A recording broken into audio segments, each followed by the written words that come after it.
Hola a todos. Como lo prometido es deuda, aquí está el primer episodio de una serie en la cual vamos a explorar a detalle la historia del RMS Olympic. Aunque claro, para entrar en materia tenemos que conocer los antecedentes más importantes del viejo fiable. Ahora sí, dentro intro.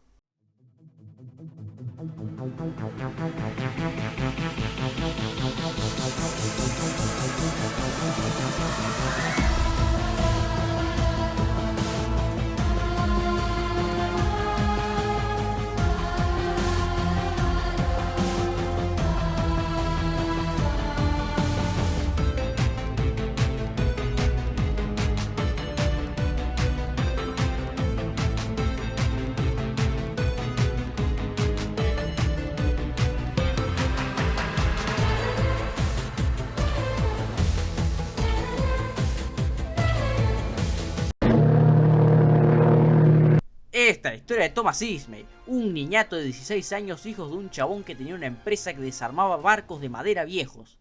El Tommy siempre había tenido interés en negocios navales, y anduvo de acá para allá, viajando y viendo. En el medio se casó y se convirtió en el gran Thomas Henry Ismay, un empresario visionario que compra por 1000 libras los restos de la White Star Line, una compañía que después de una serie de malas jugadas y algo de mala suerte, había quedado en quiebra. Con Tommy va un muchacho que se llamaba Gustav Schwab, y jugando al billar le dice: Mirá, mi sobrino tiene un astillero que está re piola. Si vos te haces los barquitos con él, yo te pago la joda. Trato, palabras más, palabras menos. Tomás aceptó la oferta bajo la condición de que Harland Wolff, el astillero del sobrino, no construiría embarcaciones para la competencia y que las naves serían construidas en un esquema de costo más beneficio. Dicho esquema luego se volvería una costumbre. La White Star Line fue reconstruida con un capital de 400.000 libras, divididas en acciones de 1000 libras cada una. Cronológicamente, en 1870 pasan dos cosas. Se suma William Imrie para formar la Ismay Imrie Co. y también se pone en servicio al SS Oceanic, el primero. Este transatlántico va a marcar un antes y un después en la filosofía del transporte. La clase Oceanic no buscaba garantizar lo mínimo para que salieras vivo del otro lado del charco, sino que se enfocaba en hacer el cruce agradable o como mínimo aguantable.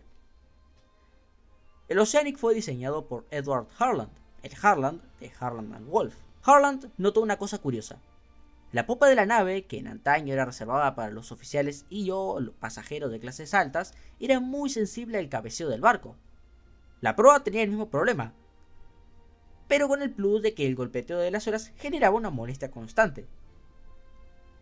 El centro de la nave era menos sensible a estas molestias, pero por años había estado reservado para la maquinaria y las ruedas de palas. No he podido encontrar planos del Oceanic, pero dado que el centro se pudo usar para la primera clase, podemos inferir que la maquinaria había sido movida hacia la parte trasera de la nave. Fe de rata. Resulta que estuve bien y mal. Anoche buscando encontré un diagrama que muestra la planta propulsora del Oceanic. Y resulta que los motores seguían estando en el centro. Pero, al no ser ruedas de paletas, se pudo de igual modo liberar bastante espacio para que pudiera ser usado por los pasajeros. Así que me lo apunto como media victoria. Algo que se sigue haciendo a día de hoy, 155 años desde que el Oceanic fuera botado. Los interiores de la nave fueron descritos como muy cómodos para la época, y especialmente en la clase salón, lo que vendría a ser primera clase. Allí eran comparados más a los de un yate imperial que a los de un transatlántico. Recordemos, por cierto, que la mayoría de interiores de los transatlánticos se veían así, así o así. Bueno, el Great Eastern era una excepción, pero porque era enorme. Algunas de las comodidades de la clase salón eran agua corriente fría o caliente en todos los camarotes, calefacción central, inodoros con plomería y bañeras para los pasajeros. Quiero creer que esto último era más a nivel general, si no, el olor a ovo que habría en Entrepuente no lo podemos ni queremos imaginar. Cada camarote de la clase salón tenía ojos de buey más grandes que los normales. Esto era para dejar entrar más luz natural, y también habían timbres eléctricos para llamar mayordomos. Otra característica de la clase Oceanic fue su comedor. Ubicado en una gran habitación al centro del barco, contaba con asientos individuales en lugar de bancas como si era común en otras naves de la época, como por ejemplo el SS Great Britain. Este último ya llevaba unos 20-30 años en servicio más o menos. Para los pasajeros del entrepuente, las condiciones, si bien obviamente no eran iguales a los de clase salón, sí que eran mejores respecto a otras naves que navegaban los océanos en ese entonces. Aunque sí, seguían sin tener libertad de salir a cubierta cuando se les cantara. Además de esto estaban divididos en mujeres solteras, que estaban alojadas más a popa, luego las parejas casadas, ubicados astutamente un poco más adelante, entre la zona destinada a las mujeres solteras y la zona destinada para los hombres solteros más allá proa. Aquí haré una conjetura, por no decir que voy a tirar un bolazo. Sospecho que la ubicación de las mujeres solteras detrás de la zona de las parejas casadas no era casualidad, sino que era la idea de que las respetables parejas casadas, o por casarse, de hombres y mujeres, a veces con niños, servirían para proteger a las frágiles mujeres que viajaban solas de los lujuriosos y desenfrenados hombres solteros. Encaja con la mentalidad de finales del siglo XIX. But hey, that's just a theory, his theory. Dios bendiga a Madman. A plena capacidad, una nave de la clase Oceanic podía albergar 166 pasajeros en clase salón y 1000 en entrepuente, sumado también a una tripulación de 166, lo que le otorga una capacidad de 1332 personas. Otra innovación era la estructura. Se eliminaron las amuradas, pesadas e incómodas, por barandillas más ligeras. La superestructura tenía un único, entre comillas, nivel, que a su vez sostenía otra cubierta. Las naves estaban divididas en 7 compartimentos estancos para mayor seguridad. A su vez, el Oceanic estaba propulsado por un motor vapor compuesto Maudslay, Sons and Field, el cual estaba conectado a una sola hélice y suministrado por 12 calderas dobles, lo que impulsaba al Oceanic, y en realidad esto es algo más a nivel general, a unos 14 nudos, velocidad bastante respetable por cierto. Además de todo, y como era común en los primeros días de la navegación a vapor, en donde todavía persistía una actitud de desconfianza respecto a esta tecnología todavía reciente, las naves de la clase Oceanic estaban provistas de mástiles y velas. Como dijimos anteriormente, en agosto de 1870 se vota el Oceanic, el primer barco de la clase, el cual además inaugura la tradición de la White Star Line, también conocida como Oceanic Steam Navigation Company, de nombrar a todos sus barcos con palabras terminadas en "ic", tradición que duraría durante toda la existencia de la Oceanic Steam Navigation Company. White Star Line para los amigos. El Oceanic partió en su viaje inaugural el 2 de marzo de 1871 y fue un fracaso rotundo.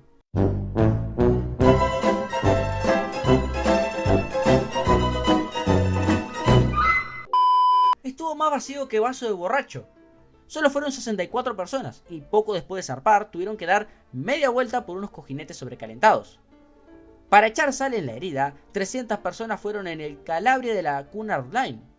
Fortuitamente, unas 50.000 personas fueron a verlo en Nueva York. Un par de meses después, el 28 de noviembre del mismo año, se vota el segundo barco de la clase, bautizado Atlantic, idéntico al Oceanic, excepto que su motor estaba manufacturado por Forrester, los mismos fabricantes de la planta propulsora del SS Great Eastern de Brunel. En serio, les debo ese video desde hace mucho, y lo voy a hacer por pelotas. El Atlantic hizo su viaje inaugural el 8 de junio de 1871, y para el viaje de retorno, White Star Line pregonaba que la seguridad, comodidad y velocidad del Atlantic no tenían rival, además de que contaban con mucamas y cirujanos a bordo. Digo, es una cosa rara para presumir, ¿no? Pero también, recordemos que estamos a finales del siglo XIX, y cualquier cosa que sume para la salubridad e higiene, y que no termine matándote a largo plazo, es bienvenida, aunque sigue siendo extraño que hayan publicitado la presencia de mucamas. ¿Qué intentabas hacer, White Star? El Atlantic completó 18 viajes sin incidentes, aparte de una colisión el 23 de noviembre de 1871 con el Alexandria.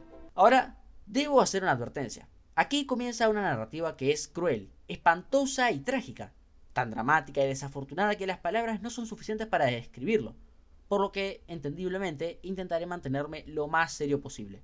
El 30 de marzo de 1873, el Atlantic partió en su 19º viaje desde Liverpool con 952 ocupantes a bordo, 853 pasajeros y 14 polizones.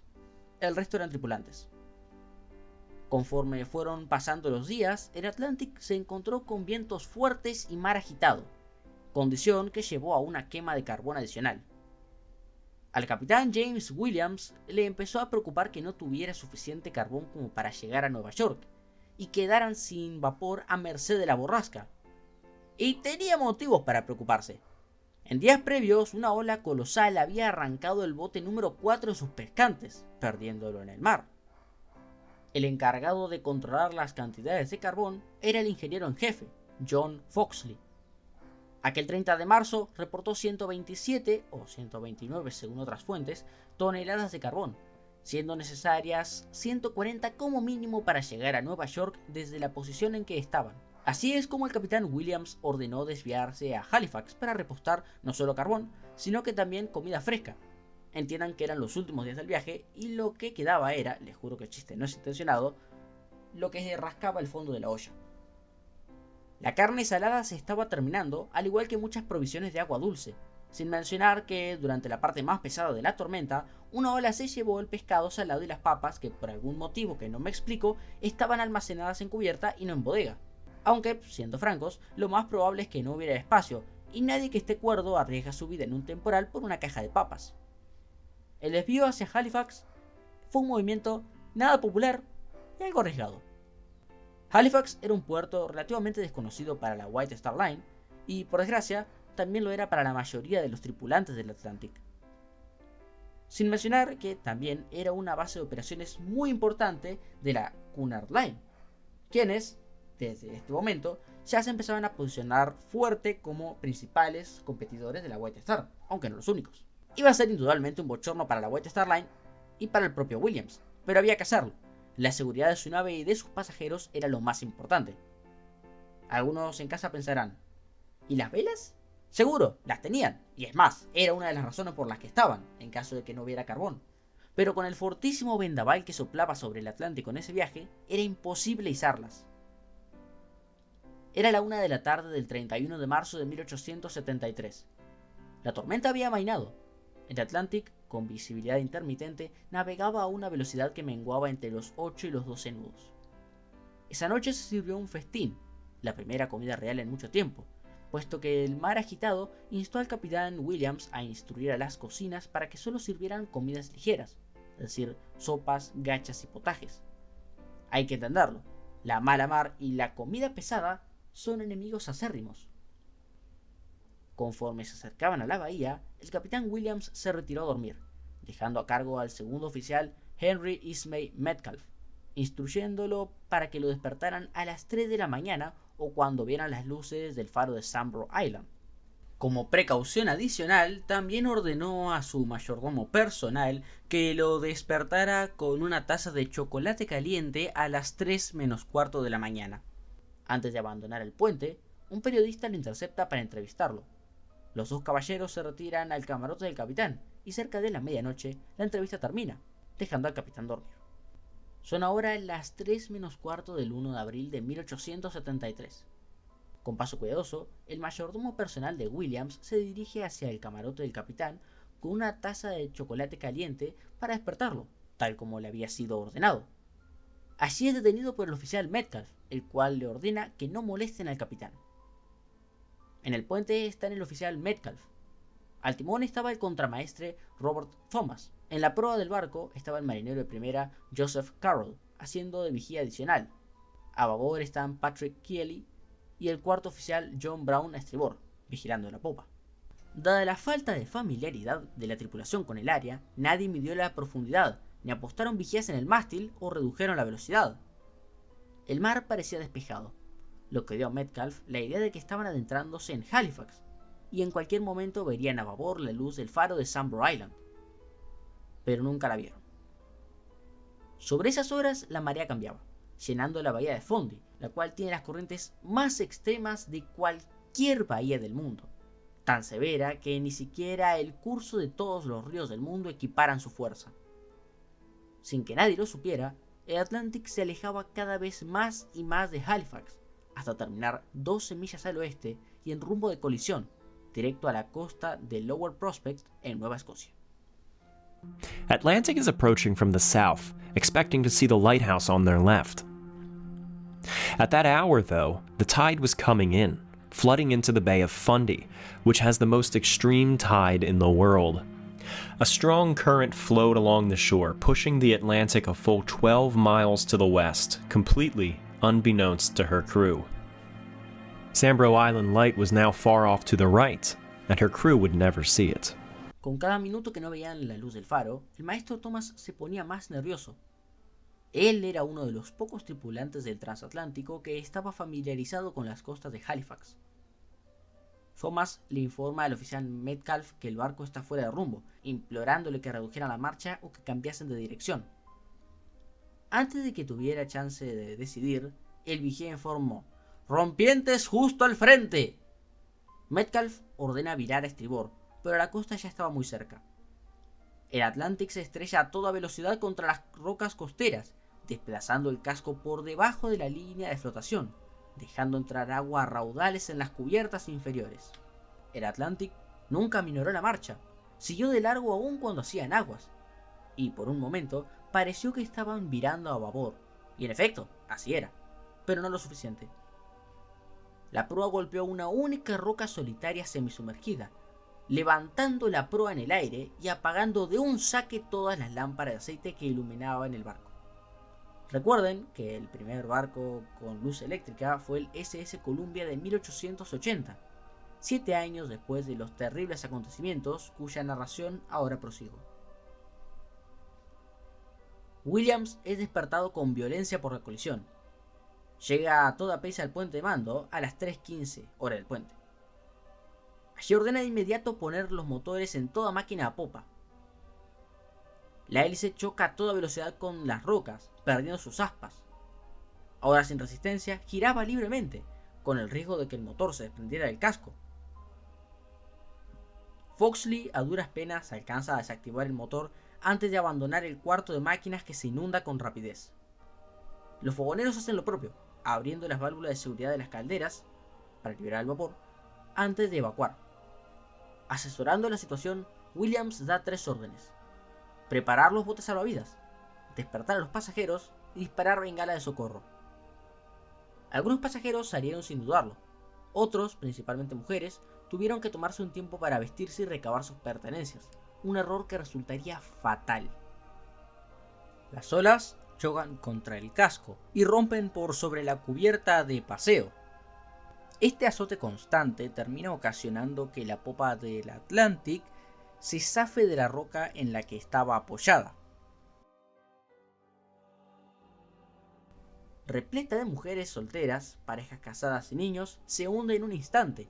Las escaleras que subían del entrepuente a cubierta se volvieron cuellos de botella, con el agua que entraba con profusión.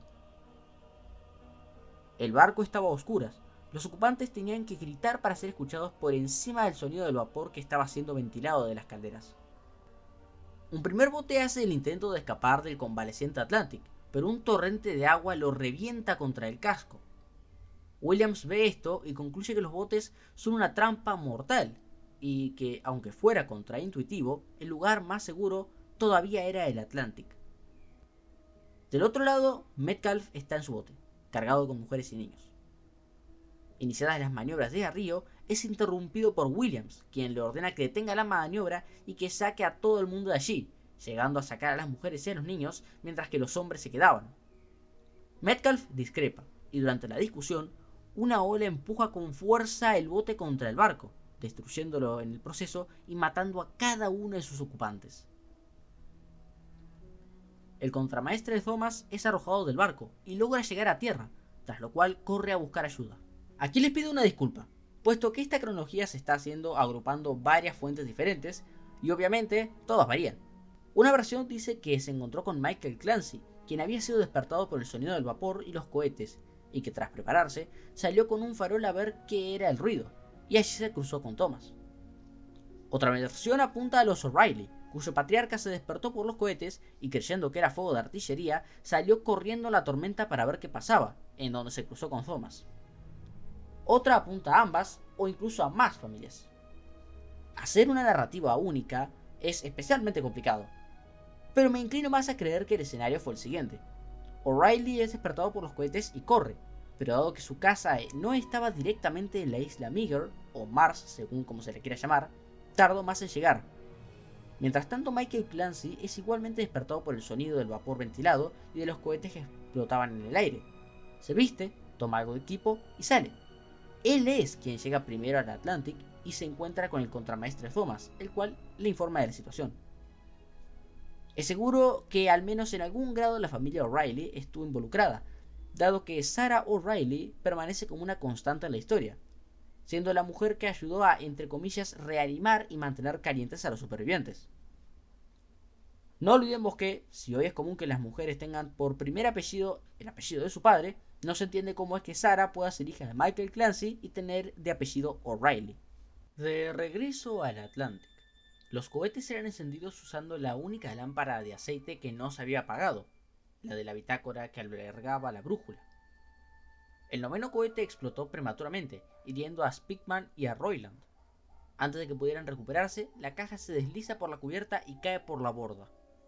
Entonces el contramaestre Speakman nada, y de alguna forma, llega a una roca llamada Golden Rule Rock y consigue atar en algún lado una cuerda.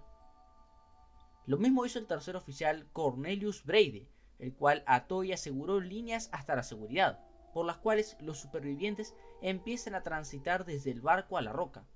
Ahora bien, lo que yo llamo seguridad eran en realidad rocas que, si bien no estaban directamente conectados a tierra, al menos no se estaban hundiendo. Cuando el Atlantic se resbaló de su apoyo, escoró con rapidez. Algunos de los ocupantes, que aún permanecían en el barco, se subieron a los mástiles y jarcias, intentando alejarse del agua lo más posible. Entre estos estaban el jefe de oficiales John Firth y la pasajera Rosa Bateman, ahora la única mujer que seguía con vida, a quien Firth ató al mástil para evitar que cayera al agua por el agotamiento. Los habitantes de las cercanías comenzaron a llegar, trayendo botes para ayudar con la evacuación del Atlantic, el cual ahora estaba casi totalmente sobre su costado de babor. Poco a poco el cada vez más inseguro Atlantic fue evacuado, y los que llegaban a la seguridad eran enviados con Sarah O'Reilly para que ésta los atendiera. Según cuenta Part-Time Explorer en su documental, que les voy a dejar por acá, llegó a un punto en que la casa estaba tan llena que nadie se sentaba, todos estaban de pie, refugiados de la tormenta. El capitán Williams estaba entre los supervivientes que abandonaron el Atlantic en el último viaje de un bote entre el barco y la costa, es decir, fue uno de los últimos en bajarse. A sus espaldas el casco del Atlantic empezaba a ceder y partirse, pero quedaban 3 personas aún en el mástil. El jefe de oficiales, Firth, la pasajera Rosa Bateman y otro ocupante del Atlantic de nombre Charles Fenley. En un punto se dieron cuenta de que no iban a volver por ellos. Entonces desde el mástil empiezan a pedir ayuda. Ofrecieron dinero a cambio, 500 unidades de una moneda que no he podido identificar. Se hizo el intento, pero al llegar al mástil, lastimosamente Bateman ya estaba muerta. Fenley tomó el salvavidas de un cadáver y se lanzó al mar. Una ola lo golpeó contra el casco, pero salió vivo y pudo ser rescatado por el bote del reverendo Ancient y sus hombres. Ahora solo quedaba el oficial Firth. El reverendo subió al pecio del Atlantic, trepando por las barandillas hasta la base del mástil en donde estaba Firth. Allí le arrojó un cabo, el cual Firth agarró, para luego caer al mar rompiéndose las 2 piernas en el proceso. Aún así, de algún modo, el reverendo y sus hombres lograron subirlo al bote con vida.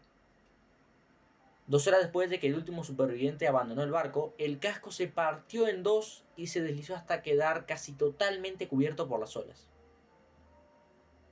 Así terminó el viaje del Atlantic.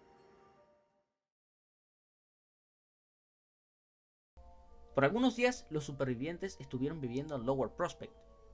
Finalmente, el tercer oficial Brady, el ingeniero Foxley y algunos otros supervivientes hicieron el largo trecho a pie hasta Halifax, con la ayuda de guías locales. El viaje fue dificultoso. La nieve en algunas partes del camino tenía 30 centímetros de profundidad. Al llegar a Halifax, Brady telegrafió a las oficinas de la White Star Line en Liverpool y en Nueva York, informando del hundimiento del Atlantic. Se organizaron viajes de ayuda, porque Lower Prospect no era una ciudad, era hecho una simple aldea pesquera, y la gente que vivía allí no tenía ni por lejos las provisiones como para sostener a tanta gente. Quizá la ayuda más sorprendente vino de la que luego sería la más acérrima competidora de la White Star Line. Nos referimos, por supuesto, a la Cunard Line. Recordemos que, 19 años antes, en 1854, al hundirse el Arctic de la Collins, Cunard hizo un desfile. Les juro que no es uno de mis chistes, aparentemente lo hicieron. Un desfile para promocionar la seguridad de sus botes salvavidas. Pero fortuitamente, para el desastre del Atlantic, estuvieron más dispuestos a ayudar. Tengo una ligera sospecha que puede haberse debido a que ambas eran compañías británicas. Creo. Es, como siempre digo, pura conjetura y la puede hacer cualquiera. Ofrecieron 2 buques, incluyendo al SS Delta. Pude encontrar una ilustración que tiene buenas chances de ser el Delta que ayudó en el desastre del Atlantic, aunque visto en un momento posterior de su carrera. Las cifras de muertos, al igual que otros muchos datos acerca del naufragio del Atlantic, son disparejas. Al menos 535 personas murieron, dejando a 435 supervivientes, incluyendo al capitán Williams y al ingeniero Foxley.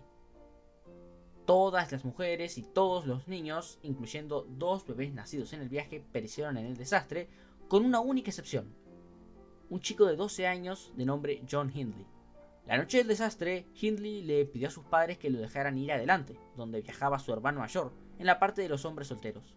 Cuando el barco se hundía, Hindley logró salir por un ojo de buey hasta el casco. La cultura popular lo inmortalizó con un vals que, si bien hoy está olvidado, es una de mis piezas favoritas. El vals El Pequeño Comodoro, o El Chico Rescatado del Atlantic, es por cierto la pieza que están escuchando de fondo. Intenté ver qué fue del joven Hindley en los años siguientes, aunque aparentemente su historia es igual de trágica que la del Atlantic. Reunido con sus hermanas, un circo ambulante le ofreció un empleo. Hubo otra empresa que le extendió la mano, y esta fue la propia White Star Line, la cual le ofreció adoptarlo, pagarle su educación y proveerle un empleo. Hindley rechazó la oferta. Bob Chalk, en su libro La última parada del Atlantic, investigó qué fue de Hindley en los años posteriores. Incapaz de dejar atrás los acontecimientos de esa noche, Hindley se volvió alcohólico. Falleció a los 35 años, el 10 de noviembre de 1897, a las 10 p.m. al ser embestido por una locomotora a toda velocidad. La razón que lo llevó a las vías aquella noche no está del todo clara, pero Chalk sugiere que puede haber caído en las vías mientras caminaba ebrio, o que pudo haber optado él mismo por colocarse allí.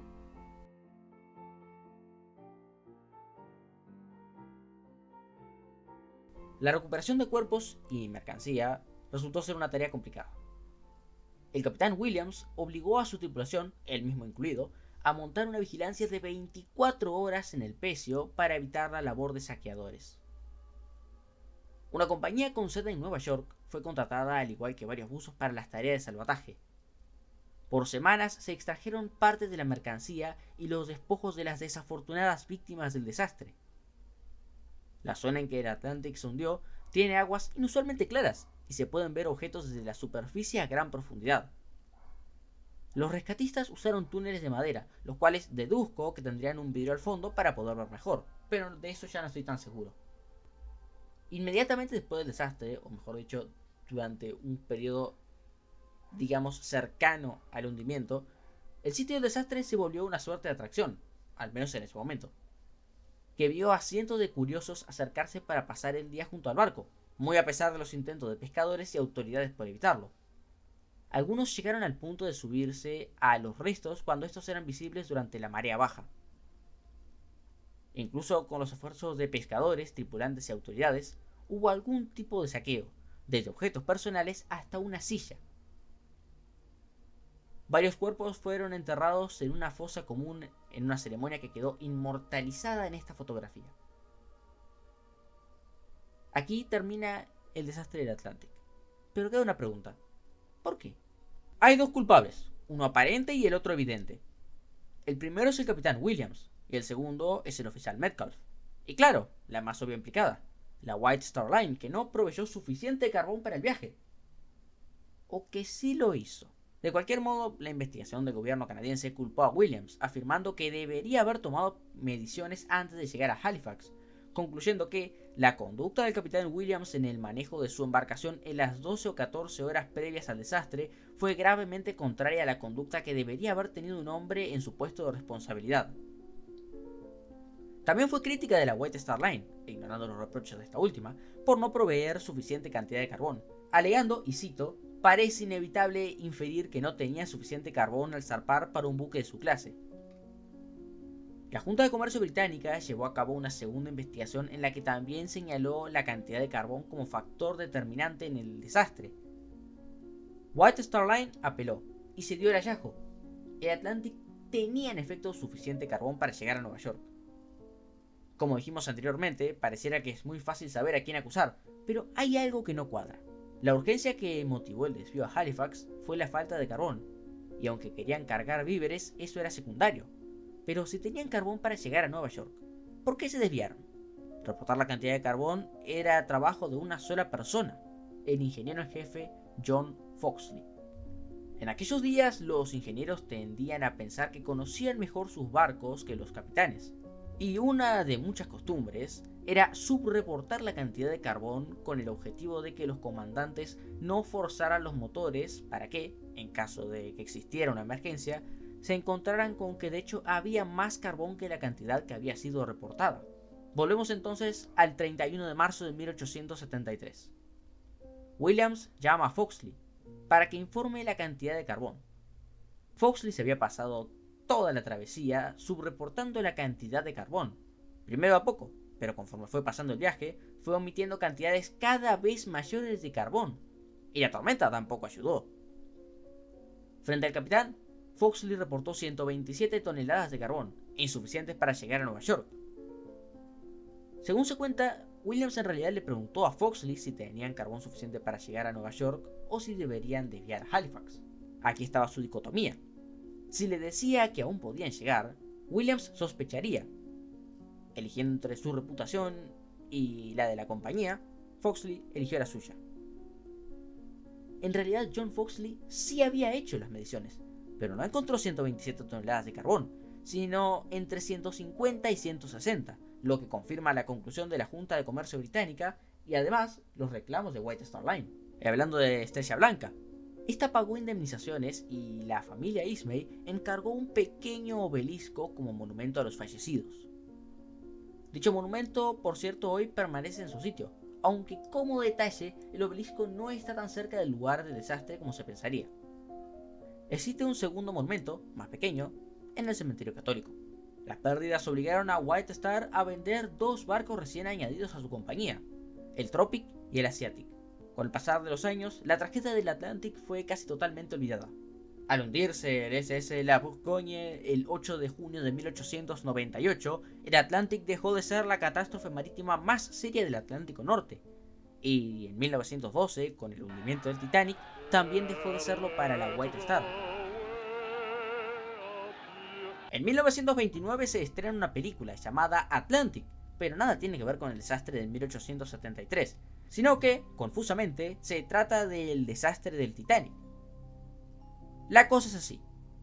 Aunque la White Star estuviera tambaleando por el crack del 29, seguía existiendo, y la película originalmente se llamaba Titanic. Lo cual resultó ser la causa de un litigio interpuesto por White Star Line, que resultó en que la película se acabara llamando Atlantic, palabra que si bien nombraba al transatlántico naufragado en Lower Prospect el 1 de abril de 1873, también nombraba a otra docena de naves de todas las clases. Hoy queda muy poco de la otrora gran nave de White Star Line. Son pocos los buzos que se atreven a realizar la inmersión.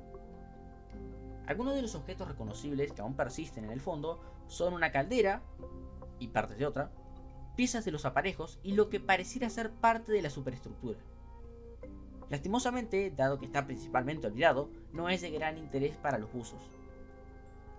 Aún con el desastre del Atlantic, la White Star Line no bajó los brazos. Esto estaba muy lejos de ser lo último de Ismay y de Estrella Blanca.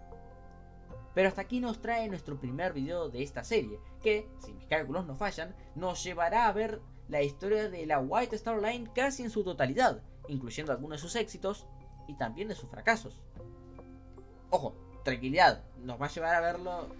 Vamos a hablar de todos de los predecesores hasta llegar al Olympic, y cuando lleguemos al viejo confiable, pues obviamente nos vamos a concentrar en él. Y ahora, en vista de que este será el último video del año, quiero hablar un segundito con todos ustedes. Hagamos un recap que ahora está de moda, ¿les parece? Veamos, me prometí que haría mi primer blog, y aunque fuera un fracaso rotundo, lo cumplí. Entablé relaciones con otros colegas.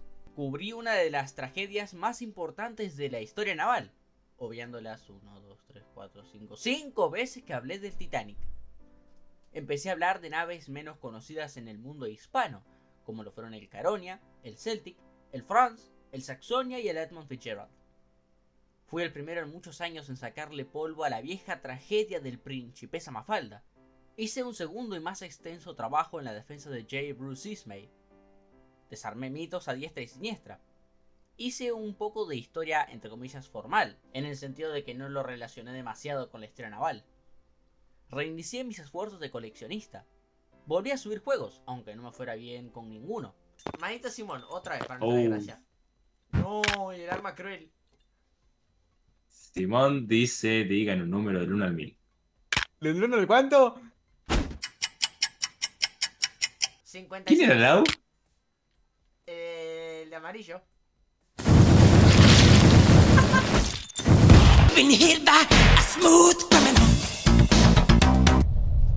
¿Viste cómo me cagó? ¿Viste cómo me cagó? Y en estos últimos días, tracé las líneas generales de un proyecto que he anhelado desde que soy niño. Y aunque hoy lo que tengo es poco de calidad cuestionable, es una animación en vías de completarse. Finalmente, arrancamos este año con 711 suscriptores, decidido a llegar a los 1000 antes de fin de año. Y cumplimos.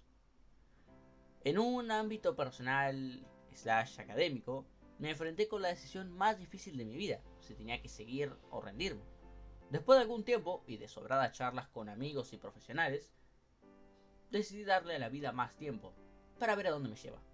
Conseguí comenzar mi instrucción en Derecho de la mano de excelentes profesionales, a la vez que dedicaba tiempo para alguna que otra cosita.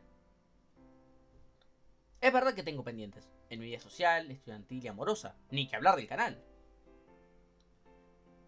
Pero bueno, hace un rato pensaba qué podía decir para cerrar el año, un año tan trascendental, uno que ha sido hasta ahora el punto de inflexión en mi vida. ¿Cómo podría siquiera condensar todo lo vivido y aprendido, ya no en una oración, sino en una idea o en un párrafo?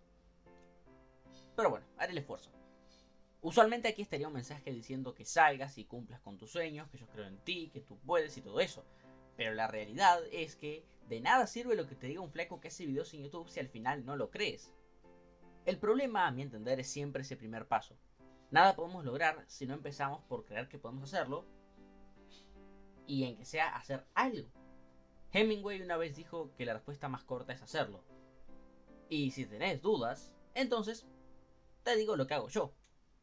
Reza una plegaria, tomate un vaso de coca, grita ¡viva la Pepa! Y hacelo. Que te importe poco lo que va a pasar después o si alguien va a estar en desacuerdo.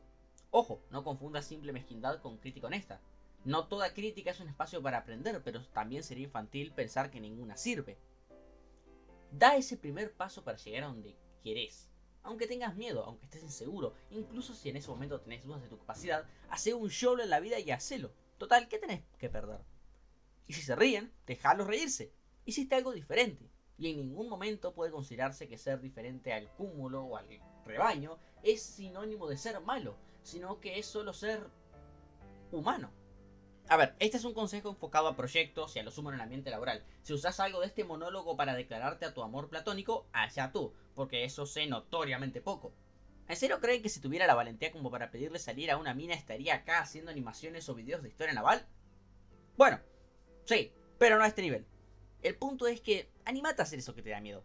La vida es corta y se pasa en un soplo. Y si te ves todavía incapaz de hacerlo, busca forma de ser capaz. Porque si haces eso, entonces ya diste ese primer paso. Y después del primer paso, lo natural es el segundo y luego el tercero. Y cuando te detengas a pensarlo, ya estarás, si no en la meta, entonces a medio camino. Y en caso de que haya alguien que ya esté a medio camino pero que quiera dejarlo, permíteme preguntarte una cosa. Si no tuviste la sensatez de rendirte cuando recién habías arrancado, ¿por qué lo harías ahora? Seguir caminando, mantenerte siempre cerca de la gente que te quiere y acordate que la historia está repleta de gente extraña, rara y loca. Feliz año nuevo para todos. Ah, que se me olvidó, la animación. Por ahora avanza a buen ritmo, pero obviamente me falta mejorar. Aún así quiero fijar ya mismo la fecha de salida.